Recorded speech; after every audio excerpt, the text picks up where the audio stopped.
ప్రభును రక్షకుడైన యేసుక్రీస్తు నామమున మీ అందరికీ నా వందనాలు. కీర్తనలు 133వ అధ్యాయము 1వ వచనంలో చెప్పబడుతుంది, సహోదరులు ఐక్యత కలిగి నివసించుట ఎంత మేలు, ఎంత మనోహరము. ఈ సహోదరులు ఎవరు?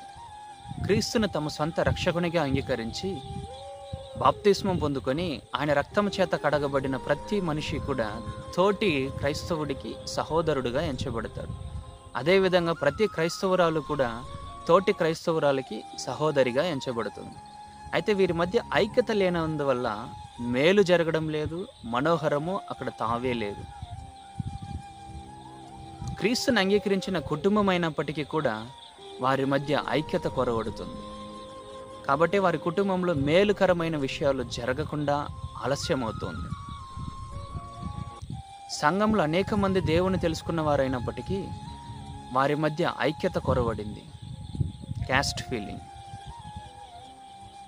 దేవుని సేవకులు అనేక మంది అయినప్పటికీ దేవుని రాజ్యాన్ని బలంగా కట్టలేకపోవడానికి కారణము వారి మధ్య ఐక్యత కొరవడింది. కాబట్టే మనోహరంగా దేవుని సేవ మార్చబడలేకపోతూ ఉంది.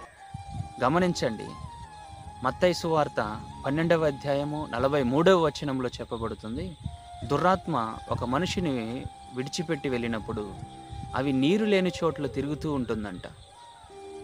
అవి నేను విడిచిపెట్టినటువంటి ఇల్లును చక్కగా ఊడ్చి అమర్చి ఉండడం చూసి నాకంటే మరి చెడ్డవైన 7 దయ్యములను తీసుకొచ్చి నేను వాటిలో కాపురం ఉంటానని చెప్తుందంట.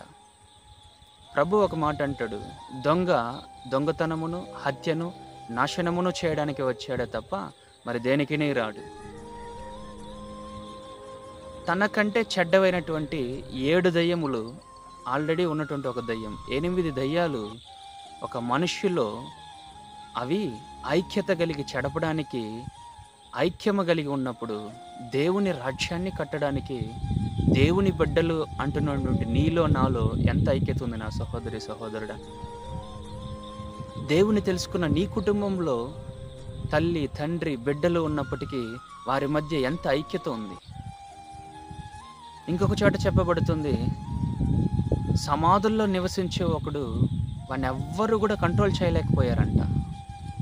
ప్రభువు గెరాసనీయుల ప్రాంతం యొక్క ఆ సరస్సును దాటి వచ్చినప్పుడు వాడు పరుగున అత్యాగ్రహుడై ప్రభు దగ్గరకు వచ్చి మోకరిస్తాడు.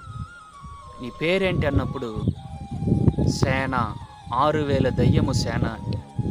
ఒక మనిషిలో 6000 దయ్యం ఉండగలిగినప్పుడు ఎందుకు? వాడిని చెడపడానికి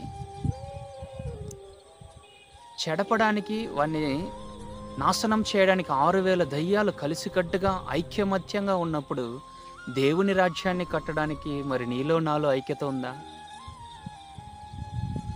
దేవుని రాజ్యాన్ని నీ కుటుంబంలో కనీసం కట్టడానికి కుటుంబస్తులకు ఐక్యత ఉందా?